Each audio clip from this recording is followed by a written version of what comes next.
اعوذ باللہ من الشیطان الرجیم بسم اللہ الرحمن الرحیم الحمد للہ رب العالمین والصلاة والسلام على سید الانبیاء والمرسلین اما بعد فقد قال الله تبارك وتعالى في كتابه المبين إن أول بيت وضع للناس ببكة مباركا وهدى للعالمين فيه آيات بينات ومقام إبراهيم ومن دخله كان آمنا ولله على الناس حج البيت من استطاع سبيلا ومن كفر فإن الله غني عن العالمين صدق الله العظيم. بھائی اور دوستو، آئندہ جو مہینہ آنے والا ہے یہ ذوالحجہ کا مہینہ ہے. یہ مہینہ نہایت ہی متبرک اور بابرکت مہینہ ہے. اس مقدس مہینے کے اندر مسلمانوں کی عید ہوتی ہے، عید قربان ہوتی ہے، جس میں جانوروں کی قربانی اللہ عز و جل کی خوشی کو حاصل کرنے کے لیے کی جاتی ہے، جس کا دنیا کے کونے کونے میں، دنیا کے ہر خطے میں مسلمان بڑا اہتمام کرتے ہیں، بڑے اہتمام سے قربانیاں دیتے ہیں. یہ قربانی جیسا کہ میں نے پہلے بھی بتلایا تھا کہ حضرت ابراہیم علیہ السلام کی یادگار ہے کہ حضرت ابراہیم علیہ السلام نے اللہ کے حکم سے اپنے چھوٹے فرزند، اپنے چھوٹے بیٹے کو، اپنے عزیز بیٹے کو ان کی والدہ کے ساتھ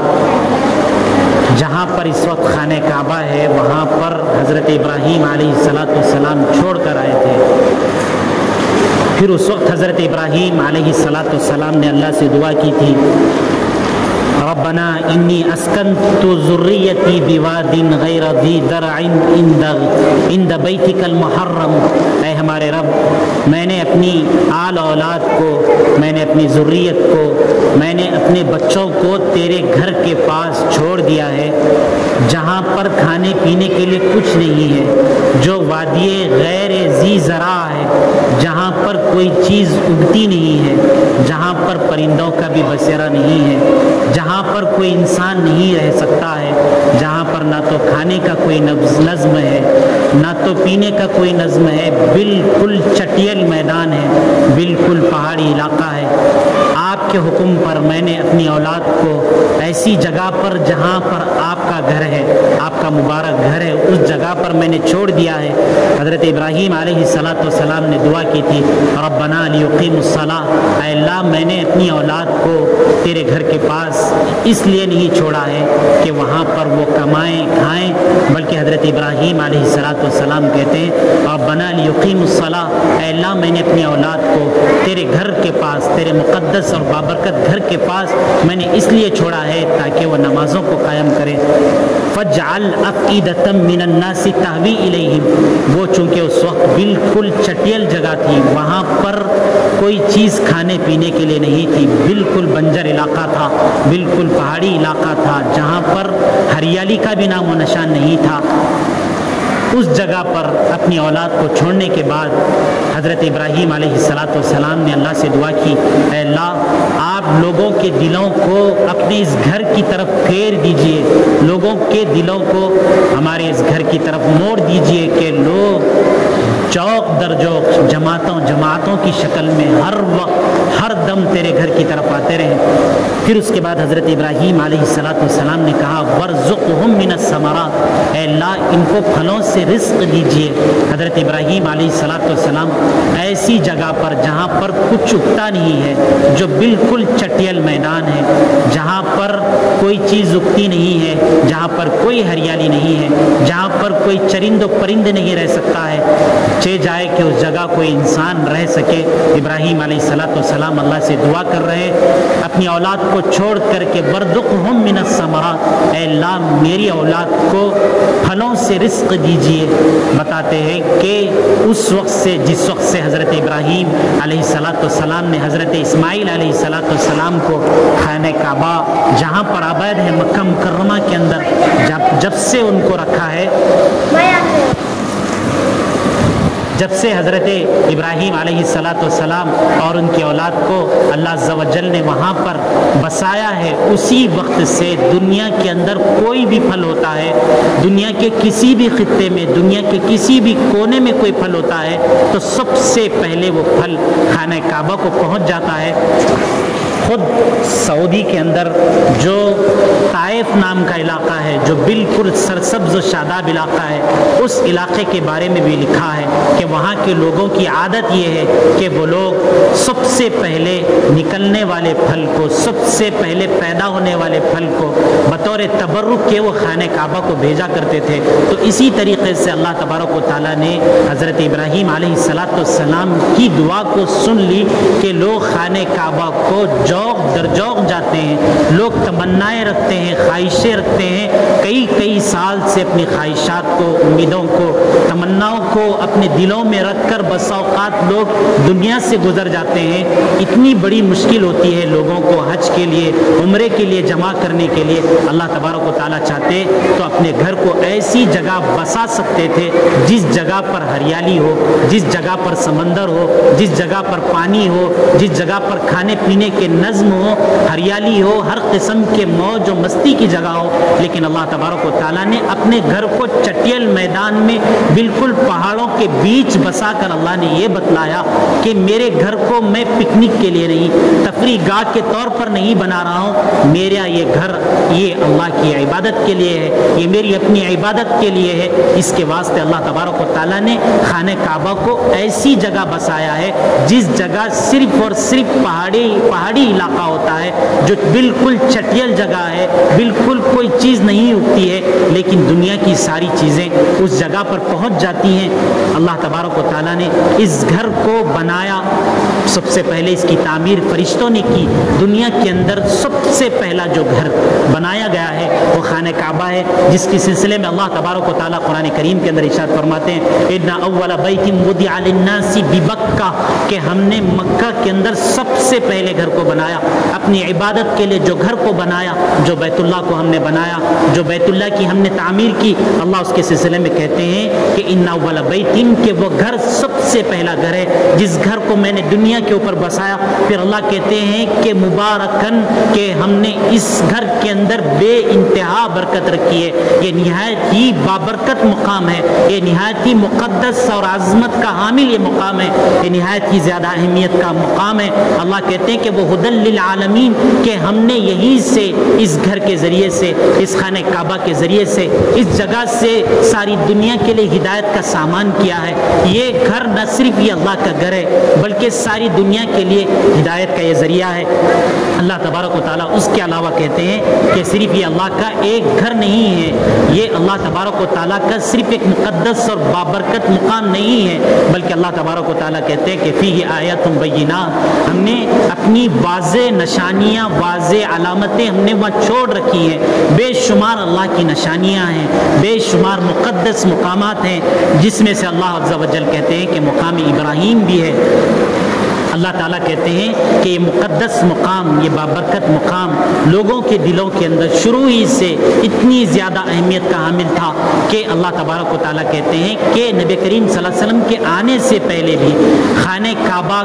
کی عظمت بہت زیادہ کی جاتی تھی، اس کا تقدس بے انتہا بجا لایا جاتا تھا، جس کے سلسلے میں اللہ کہتے ہیں کہ وَمَن دَخَلَهُ كَانَ آمِنًا جو بھی خانہ کعبہ میں داخل ہوتا تو وہ بالکل پرامن ہوتا۔ رسول اللہ صلی اللہ علیہ وسلم کے آنے سے پہلے بھی لوگوں کا یہ معمول تھا کہ اگر خانہ کعبہ کے اندر کوئی شخص داخل ہو جاتا، کوئی مجرم ہوتا تو اس کو مجبور کیا جاتا کہ وہاں سے اس کو نکالا جائے، لیکن کسی کو اس خانہ کعبہ کے اندر قتل نہیں کیا جاتا کہ اللہ تبارک و تعالیٰ نے اس کے اندر بے شمار فضائل رکھے ہیں۔ جو اللہ کا گھر ہے وہ نہایت مقدس اور بابرکت گھر ہے، اور اللہ تبارک و تعالیٰ کا گھر سارے دنیا والوں کے لیے امن و عافیت کی جگہ ہے۔ اسی لیے اللہ تبارک و تعالیٰ نے دوسری جگہ کہا ہے کہ ان اول بیت وضع للناس ببکۃ وہدی للعالمین کہ اللہ تبارک و تعالیٰ نے مکہ میں اپنا ایک گھر بنایا ہے جو ساری انسانیت کے لیے، جو سارے لوگوں کے لیے ہدایت کا ذریعہ ہے، جو سارے لوگوں کی رہنمائی کا ذریعہ ہے۔ پھر اللہ ایک مرتبہ حضرت ابوذر، یہ صحابی رسول ہیں، انہوں نے نبی کریم صلی اللہ علیہ وسلم سے دریافت کیا، نبی کریم صلی اللہ علیہ وسلم سے پوچھا ایو مسجد وضع اولا، کہ انہوں نے پوچھا اے اللہ کے رسول اللہ صلی اللہ علیہ وسلم روئے زمین پر سب سے پہلے کون سی مسجد بنائی گئی،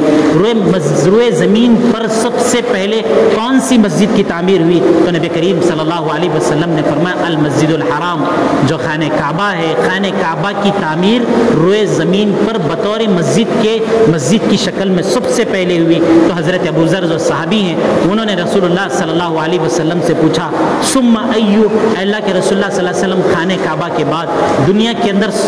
اس کے بعد دوسری مسجد کون سی تعمیر ہوئی؟ تو نبی کریم صلی اللہ علیہ وسلم نے فرمایا المسجد الاقصی، کہ مسجد اقصی کی تعمیر کی گئی، جو بیت المقدس ہے، جو فلسطین کے اندر ہے، جو فلسطین کی سرزمین ہے، جو کہ پورے انبیاء علیہ الصلوۃ والسلام نبی کریم صلی اللہ علیہ وسلم بھی اس جگہ گئے تھے جس وقت آپ صلی اللہ علیہ وسلم معراج میں تشریف لے گئے تھے، دیگر انبیاء علیہ الصلوۃ والسلام بھی اس مقدس مسجد میں ہی دیگر انبیاء علیہ الصلوۃ والسلام کو اسی مسجد کے آس پاس کے علاقے میں بسایا گیا، آباد کیا گیا، ان کو دعوت کی محنت کے لیے اسی جگہ پر رکھا گیا۔ تو حضرت ابو ذر رضی اللہ تعالیٰ عنہ کے پوچھنے پر نبی کریم صلی اللہ علیہ وسلم نے فرمایا کہ روئے زمین پر جو دوسری مسجد بنائی گئی وہ مسجد اقصی ہے۔ حضرت ابو ذر رضی اللہ تعالیٰ عنہ نے پوچھا نبی کریم صلی اللہ علیہ وسلم سے اللہ کے رسول اللہ صلی اللہ علیہ وسلم مسجد حرام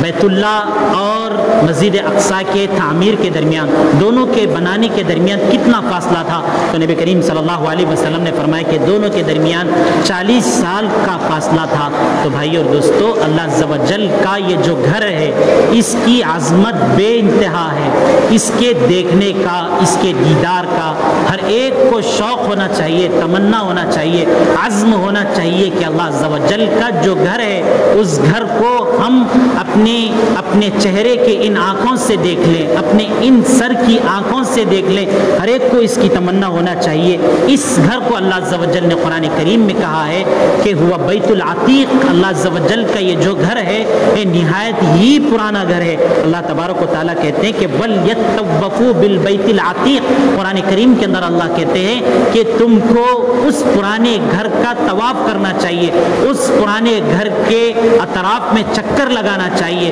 جو طواف ہے، جو عبادت ہے، جو 7 چکر خانہ کعبہ کے لگائے جاتے ہیں، یہ خانہ کعبہ کے جو 7 چکر لگائے جاتے ہیں یہ مستقل عبادت ہے۔ خانہ کعبہ کی اہمیت مسلمانوں کے یہاں، اس کا تقدس، اس کی عظمت مسلمانوں کے یہاں اس لیے بھی ہے کہ دنیا کے جس خطے میں بھی کوئی مسلمان ہے، دنیا کے جس کونے میں بھی کوئی مسلمان ہے، دنیا کے کہیں کا بسنے والا اگر کوئی مسلمان ہے، اگر وہ خانہ کعبہ کی طرف، بیت اللہ کی طرف رخ نہیں کرتا ہے تو پھر اس کی نماز ہی نہیں ہوتی ہے۔ یہ مسلمانوں کا قبلہ ہے، مسلمان اس کی طرف اپنا رخ کر کے نماز پڑھتے ہیں۔ اگر جان بوجھ کر اگر کوئی شخص خانہ کعبہ سے پھر کر، خانہ کعبہ سے اپنے رخ کو ہٹا کر دوسرے طرف اپنے رخ کو نماز پڑھنے کی کوشش کرتا ہے تو اس کی نماز ہوتی نہیں ہے۔ خانہ کعبہ کی طرف آدمی کا رخ کر کے نماز پڑھنا یہ آدمی کے لیے شرط ہے، ضروری ہے۔ تو یہ خانہ کعبہ مسلمانوں کے لیے قبلہ ہے، رخ کرنے کی جگہ ہے، یہ جہت ہے مسلمانوں کی جس کی طرف مسلمان رخ کر کے نماز پڑھتے ہیں۔ مسلمانوں کی نمازوں کی ادائیگی اس خانہ کعبہ کی طرف رخ کیے بغیر ہو ہی نہیں سکتی ہے۔ اللہ تبارک و تعالیٰ نے اس جگہ پر جو اللہ تبارک و تعالیٰ کا گھر ہے، بے انتہا اللہ تبارک و تعالیٰ نے اپنی نشانیاں رکھی ہیں۔ بیت اللہ کا طواف جو بھی جاتے ہیں، جو بھی حجاج ہوتے ہیں، جو بھی عمرہ کرنے والے ہوتے ہیں، یہ بیت اللہ کا طواف کرتے ہیں۔ بیت اللہ کا طواف کرنا یہ بہت ہی زیادہ اہمیت کا حامل ہوا کرتا ہے۔ بعض لوگوں نے علماء سے پوچھا کہ خانہ کعبہ کو جا کر نمازوں کا اہتمام بکثرت کریں، نمازیں زیادہ پڑھیں یا اللہ کے گھر کا طواف زیادہ کریں؟ تو کہا کہ اللہ کے گھر کا طواف زیادہ کیا جائے۔ نفل نمازوں کے مقابلے میں اللہ کے گھر کے طواف کا موقع جب اللہ کے گھر کے پاس ہوتے ہیں تبھی ملتا ہے، پھر اس کے بعد موقع نہیں ملتا ہے۔ اس لیے علماء کہتے ہیں کہ خانہ کعبہ کو جانے کے بعد نفل نماز کے مقابلے میں زیادہ اہتمام اس بات کا کیا جائے کہ خانہ کعبہ کا طواف کیا جائے، بکثرت طواف کیا جائے۔ لوگ حجاج جاتے ہیں، عمرہ کرنے والے جاتے ہیں، بطور فخر کے کہتے ہیں کہ میں نے اتنے عمرے کیے، میں نے 2 عمرے کیے، میں نے 3 عمرے کیے۔ اس سلسلے میں علماء بتلاتے ہیں کہ عمرے زیادہ کرنے سے بہتر یہ ہے کہ خانہ کعبہ کا طواف بکثرت کیا جائے، اس لیے کہ آدمی عمرہ کرنے میں تھک جاتا ہے۔ آدمی عمرے کی جتنی حرکت ہوتی ہے، مسجد عائشہ کے پاس جاتے ہیں، وہاں پر احرام باندھتے ہیں، پھر خانہ کعبہ کو آتے ہیں، خانہ کعبہ کا طواف کرتے ہیں، پھر صفا مروہ کے درمیان میں دوڑتے ہیں، 7 چکر لگاتے ہیں، کافی فاصلہ ہوتا ہے، 1 گھنٹے کا ٹائم ہوتا ہے، اس کے اندر آدمی تھک جاتا ہے۔ اس لیے علماء کہتے ہیں کہ عمرہ کرنے سے بھی، یعنی بکثرت عمرہ کرنے سے زیادہ بہتر یہ ہے کہ خانہ کعبہ کا طواف بکثرت کیا جائے۔ تو خانہ کعبہ کے طواف کی جو اہمیت اور فضیلت ہے، نبی کریم صلی اللہ علیہ وسلم نے فرمایا کہ جو مسجد حرام ہے، جو اللہ کا گھر ہے، اللہ کے گھر پر نبی کریم صلی اللہ علیہ وسلم فرماتے ہیں کہ دن کے جو 24 گھنٹے ہوتے ہیں، رات و دن کے اندر جو 24 گھنٹے ہوتے ہیں، نبی کریم صلی اللہ علیہ وسلم فرماتے ہیں کہ خانہ کعبہ کے اوپر 120 رحمتیں ہر دن کے اندر نازل ہوتی ہیں، ہر شخص کے لیے نازل ہوتی ہیں، ہر دن کے اندر نازل ہوتی ہیں۔ نبی کریم صلی اللہ علیہ وسلم فرماتے ہیں کہ اس میں سے جو 60 رحمتیں ہوتی ہیں، 120 رحمتیں ہوتی ہیں، اس میں سے 60 رحمتیں تو صرف اور صرف طواف کرنے والوں کے لیے ہوتی ہیں۔ پھر نبی کریم صلی اللہ علیہ وسلم نے فرمایا کہ اس میں سے جو 40 رحمتیں ہوتی ہیں وہ بیت اللہ میں نماز پڑھنے والوں کے لیے ہوتی ہیں۔ پھر نبی کریم صلی اللہ علیہ وسلم نے فرمایا کہ 20 جو رحمتیں ہوتی ہیں، 60 اور 40 100 ہو گئیں، 20 بج گئیں۔ نبی کریم صلی اللہ علیہ وسلم نے فرمایا بیت اللہ کے اوپر ہر شخص کے حق میں جو روزانہ 120 رحمتیں نازل ہوتی ہیں، اس میں سے 60 تو خانہ کعبہ کا طواف کرنے والے کے لیے ہوتی ہیں، 40 رحمتیں اس میں نماز پڑھنے والے کے لیے ہوتی ہیں، اور 20 رحمتیں نبی کریم صلی اللہ علیہ وسلم نے فرمایا کہ صرف اور صرف خانہ کعبہ کو ٹکٹکی باندھ کر مستقل خانہ کعبہ کو دیکھنے والے کے لیے بھی۔ اس لیے نبی کریم صلی اللہ علیہ وسلم نے فرمایا النظر الی الکعبۃ عبادۃ، کہ کعبہ کو دیکھنا بھی عبادت ہے، کہ آدمی اللہ عز و جل نے اس کے اندر اتنا حسن و جمال رکھا ہے، اللہ تبارک و تعالیٰ کا جلال اس خانہ کعبہ کے اندر اتنا زیادہ ہے کہ آدمی دیکھتا رہے اور دیکھتے ہی رہ جائے، آدمی کو بالکل تھکان نہ ہو، آدمی بالکل سستی محسوس نہ کرے۔ اتنا خوبصورت، اتنا جلال والا وہ اللہ تبارک و تعالیٰ کا گھر ہے کہ جس کے سلسلے میں اللہ کہتے ہیں کہ نبی کریم صلی اللہ علیہ وسلم فرماتے ہیں کہ صرف اس کو دیکھنا بھی عبادت ہے، اس کو صرف دیکھنا بھی عبادت ہے۔ اس کے علاوہ نبی کریم صلی اللہ علیہ وسلم نے فرمایا کہ جو شخص خانہ کعبہ کا 60 چکر لگاتا ہے تو اللہ تبارک و تعالیٰ جتنے قدم وہ اٹھاتا ہے، جتنے قدم خانہ کعبہ کو چکر لگانے کے لیے، خانہ کعبہ کے اطراف میں گھومنے کے لیے، اس کے 60 چکر کی تکمیل کے لیے لگتے ہیں، نبی کریم صلی اللہ علیہ وسلم نے فرمایا ہر اٹھنے والے قدم پر ایک نیکی ملتی ہے، اور اللہ تبارک و تعالیٰ ایک گناہ کو مٹا دیتے ہیں اور ایک درجے کو بلند کر دیتے ہیں۔ ایک اللہ تبارک و تعالیٰ نیکی عطا کرتے ہیں اور ایک گناہ کو معاف کر دیتے ہیں اور ایک درجے کو بلند کر دیتے ہیں۔ اور نبی کریم صلی اللہ علیہ وسلم نے فرمایا کہ جو خانہ کعبہ کے 60 چکر پورا کر لیتا ہے، اس کا ثواب اللہ تبارک و تعالیٰ کے یہاں ایک غلام کو آزاد کرنے کے مثل ہے۔ تو بھائیو اور دوستو، خانہ کعبہ خود یہ اللہ تبارک و تعالیٰ کی بڑی نشانی ہے، یہ اللہ تبارک و تعالیٰ کا گھر ہے، جس گھر کے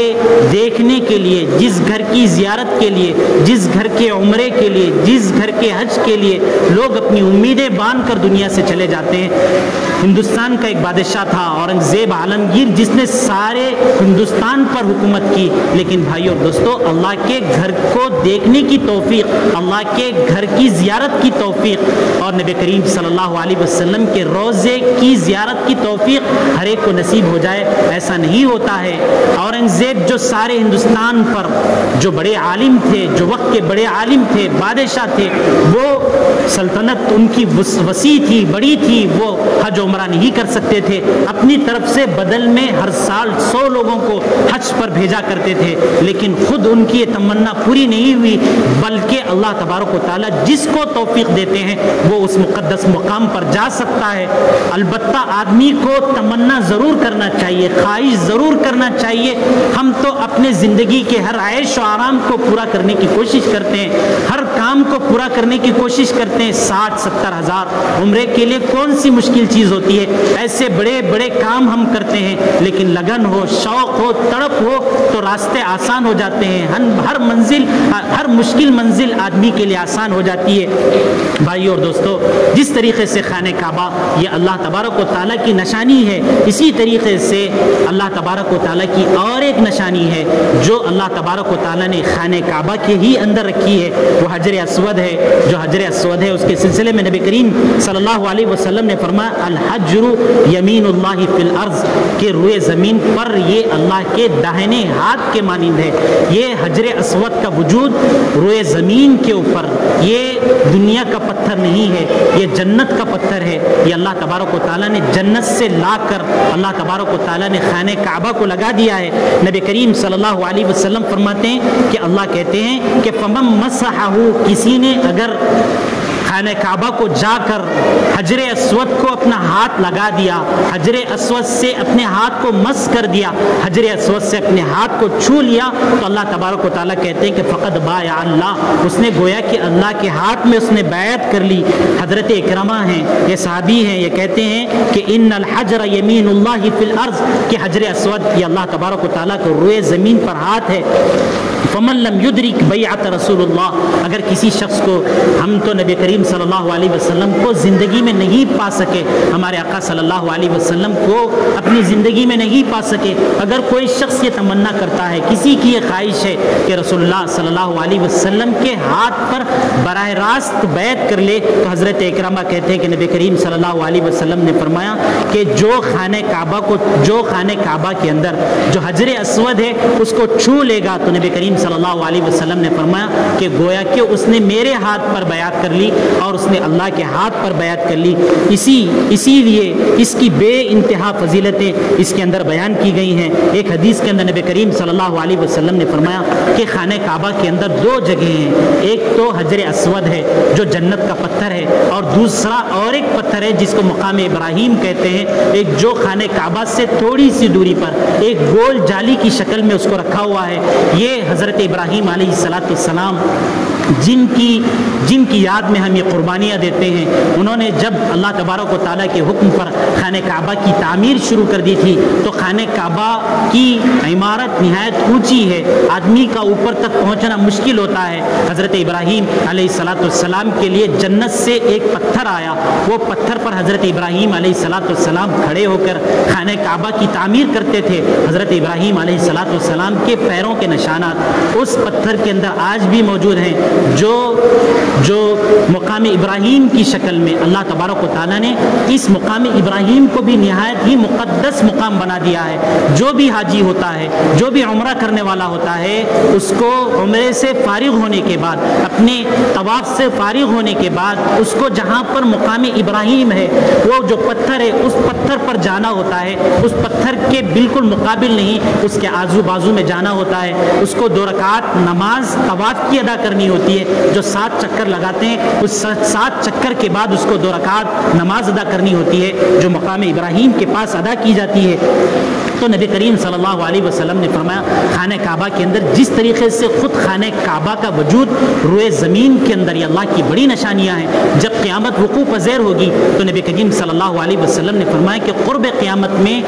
جب آدمی ایک مرتبہ نیند سے اٹھے گا اور قیامت کے قریب ہونے کا وقت آئے گا, صبح اٹھے گا تو قرآن شریف گھر کے اندر جتنے گھروں میں قرآن شریف موجود ہیں وہ سارے کے سارے قرآن شریف تو موجود ہوں گے, لیکن قرآن شریف کے اندر جو حروف ہیں وہ سارے کے سارے حروف اٹھا لیے جائیں گے. اسی حدیث کے اندر نبی کریم صلی اللہ علیہ وسلم نے فرمایا کہ آدمی اٹھ کر دیکھے گا تو خانہ کعبہ اس وقت موجود نہیں ہوگا. اور نبی کریم صلی اللہ علیہ وسلم نے اس خانہ کعبہ کی فضیلت کو بیان کرتے ہوئے فرمایا کہ روز قیامت میں خانہ کعبہ کا جیسے لوگ طواف کرتے ہیں, جس انداز سے اس کا چکر لگاتے ہیں, روز قیامت میں بھی جو دنیا میں چکر لگائے ہوں گے سارے لوگ اس خانہ کعبہ کا طواف کرتے ہوں گے, اس کا چکر لگاتے ہوں گے اور خانہ کعبہ کو ایک دلہن کی شکل میں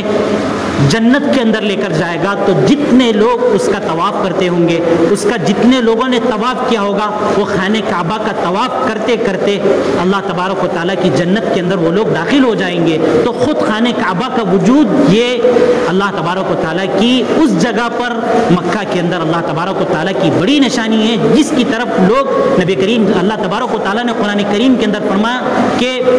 اذن فی الناس للحج. حضرت ابراہیم علیہ السلام کو جب خانہ کعبہ کو بنایا تو اللہ تبارک و تعالیٰ نے کہا کہ آپ لوگوں میں آواز لگائیے. تو حضرت ابراہیم علیہ السلام نے کہا اے اللہ میں اس جگہ پر ٹھہر کر آواز لگاؤں گا, لیکن لوگوں کو آواز کیسے پہنچے گی؟ لوگ تو دنیا کے دنیا کے بالکل آخری کونوں میں رہتے ہیں، میری آواز کیسے پہنچے گی؟ اللہ تبارک و تعالیٰ نے کہا اے ابراہیم آپ کا کام آواز کو لگانا ہے۔ اللہ تبارک و تعالیٰ نے قرآن کریم نے کہا کہ یأتوک رجالا، لوگ پیدل چل کر آئیں گے، لوگ بڑی بڑی سواریوں پر سوار ہو کر آئیں گے، لوگ ضعیف اور کمزور اونٹنیوں پر سوار ہو کر آئیں گے، یأتون من کل فج عمیق۔ اللہ تبارک و تعالیٰ نے کہا کہ دنیا کے اندر کوئی بھی پست زمین نہیں ہوگی، دنیا کے اندر کوئی بھی اونچا علاقہ نہیں ہوگا، یعنی دنیا کے ہر خطے سے ہر کونے سے لوگ جوق در جوق آئیں گے، جماعتوں کی شکل میں آئیں گے، لوگ دیدار کی شکل میں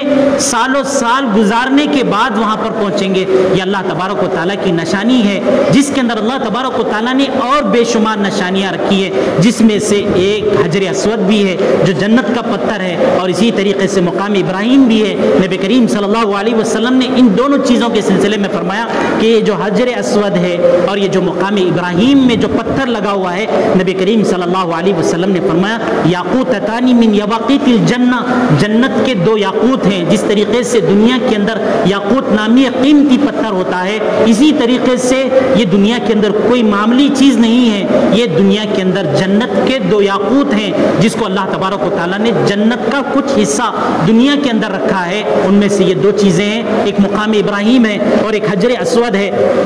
نبی کریم صلی اللہ علیہ وسلم یہ بھی فرماتے کہ یہ جنت کے جو دو پتھر ہیں جو خانہ کعبہ کے پاس ہے، حجر اسود ہے اور ایک مقام ابراہیم میں جو پتھر ہے، یہ دونوں پتھروں کے سلسلے میں نبی کریم صلی اللہ علیہ وسلم فرماتے ہیں کہ یہ پتھر نہایت ہی روشن تھے، یہ نہایت ہی زیادہ چمکتے ہوئے تھے۔ نبی کریم صلی اللہ علیہ وسلم کہتے ہیں وَلَوْلَا أَنَّ اللَّهَ طَمَسَ نُورَهُمَا، اگر اللہ تبارک و تعالیٰ نے ان دونوں کی روشنی کو ختم کیا نہ ہوتا، اللہ تبارک و تعالیٰ نے ان کی نور کو، ان کی روشنی کو مٹایا نہ ہوتا، تو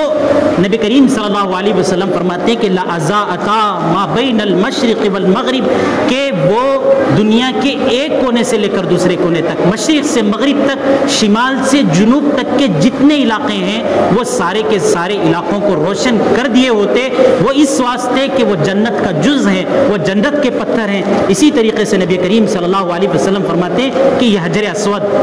جس کو کہا ہی جاتا ہے کالا پتھر، اس کے سلسلے میں نبی کریم صلی اللہ علیہ وسلم کہتے ہیں کہ یہ جنت سے جس وقت نازل ہوا تھا تو جس طریقے سے بارش کے موسم میں برف کے اولے گرتے ہیں یہ اس سے زیادہ سفید تھا، لیکن ابن آدم علیہ السلام کی جو اولاد ہے، انسان ہے، وہاں پر جاتے ہیں، جا کر اس کے اوپر اپنے ہاتھ کو رکھتے ہیں، اس کے اندر اپنے منہ کو ڈالتے ہیں، تو ابن آدم کے انسانوں کے گناہوں کی چوسنی کی وجہ سے وہ پتھر بالکل کالا ہو چکا ہے۔ اس لیے نبی کریم صلی اللہ علیہ وسلم اسی طریقے سے فرماتے ہیں کہ زمانے جاہلیت میں جو مشرکین تھے، جو اللہ کو نہ ماننے والے تھے، وہ بھی اس کو چھوتے تھے، جس کی وجہ سے یہ پتھر کالا ہو گیا تھا۔ قرب قیامت میں اللہ تبارک و تعالیٰ اس پتھر کو اس کی اپنی اصلی حالت میں لوٹا دیں گے۔ نبی کریم صلی اللہ علیہ وسلم یہ بھی فرماتے ہیں کہ روز قیامت میں اللہ تبارک و تعالیٰ اس حجر اسود کو، خانہ کعبہ کا جو پتھر ہے، اس کو بھی لے کر آئیں گے، اور اس کو اللہ تبارک و تعالیٰ جبل ابی قبیس نام کا ایک پہاڑ تھا رسول اللہ صلی اللہ علیہ وسلم کے زمانے میں، اس کی طرف اشارہ کر کے فرمایا کہ اللہ تبارک و تعالیٰ اس حجر اسود کو اس جبل قبیس کے مانند کر دیں گے، اتنا بڑا کر دیں گے۔ نبی کریم صلی اللہ علیہ وسلم نے فرمایا کہ اس کی دو آنکھیں ہوں گی اور اس کے دو زبان ہوں گے، اس کے دو ہونٹ ہوں گے، اور جس نے بھی خانہ کعبہ کے پاس جا کر حجر اسود کو چھوا ہوگا، حجر اسود کا بوسہ لیا ہوگا، وہ حجر اسود اپنے ان ہونٹوں کے ذریعے سے، اپنی آنکھوں کے ذریعے سے، اپنی زبان کے ذریعے سے وہ اس شخص کے حق میں گواہی دے گا کہ اللہ تبارک و تعالیٰ، اے اللہ اس نے جو ہے مجھے بوسہ لیا ہے، اس نے مجھے مس کیا ہے، اے اللہ اس کو بخش دیجئے۔ اللہ تبارک و تعالیٰ اس کی بخشش فرما دیں گے۔ تو بھائی اور دوستو، حضرت ابراہیم علیہ السلام کی جو زندگی ہے، اللہ تبارک و تعالیٰ نے ان کی پوری زندگی کو، ان کی زندگی کی ایک ایک ادا کو، ان کی ایک ایک زندگی کی قربانی کو، ان کے اپنے بیٹے کے پیش کرنے کو اللہ تبارک و تعالیٰ نے مسلمانوں کے لیے نشانیاں بنا کر چھوڑا ہے۔ اگر خانہ کعبہ کے پاس کتنی نشانیاں ہیں، ان نشانیوں کو بیان بیان کیا جائے تو اس کے لیے کئی ہفتے لگ جائے کہ اللہ تبارک و تعالیٰ کی اتنی نشانیاں اس جگہ پر رکھی ہیں۔ یہ جو ہم قربانی دیتے ہیں، جو قربانی کا رواج ہے جس کے لیے مسلمان ساری دنیا کے اندر تیاری کرتے ہیں، اللہ کے راستے میں اپنی جانور کی قربانی دیتے ہیں، یہ دراصل حضرت ابراہیم علیہ السلام کی یادگار ہے۔ انہوں نے اپنے بیٹے کو ذبح کیا تھا، جس کے بعد اللہ تبارک و تعالیٰ نے یہ کہا کہ تم اپنی جان کی تو قربانی نہیں دے سکتے، اپنے نفس کی تو قربانی نہیں دے سکتے، کم از کم یہ تو کر سکتے ہو کہ سال میں ایک مرتبہ اپنے مال کی تو قربانی دے دو۔ تو بھائی اور دوستو، اگر ہم مال کی بھی قربانی نہ دیں اللہ عز و جل کے لیے، وہ بھی ایک حصے کی شکل میں 3500 4000 کی شکل میں اللہ تبارک و تعالیٰ کے لیے ہم قربانی نہ دیں، تو بھائی اور دوستو اس سے بڑا افسوس کا مقام کیا ہو سکتا ہے؟ اللہ تبارک و تعالیٰ کے لیے اتنا نہ کر سکیں تو ہم اللہ کے بندے ہیں، ہمارا اپنا وجود اللہ کا وجود ہے، اللہ کے دی ہوئی صلاحیتیں ہیں، ان صلاحیتوں میں سے اس موقع سے صرف اپنے بہانے بنا کر قربانی کے لیے اتنے پیسے ہم خرچ نہ کریں، اس سے بڑا افسوس کا مقام کوئی اور نہیں ہو سکتا ہے۔ اللہ تبارک و تعالیٰ سے دعا ہے کہ اللہ تبارک و تعالیٰ خانہ کعبہ کی دیدار کی توفیق ہمیں عطا فرمائے، خانہ کعبہ کی زیارت کی توفیق ہمیں عطا فرمائے، انبیاء علیہ السلام کی سی زندگی گزارنے کی توفیق ہمیں عطا فرمائے، قربانی کا اہتمام کرنے کی توفیق عطا فرمائے، سنت ادا کرنے میں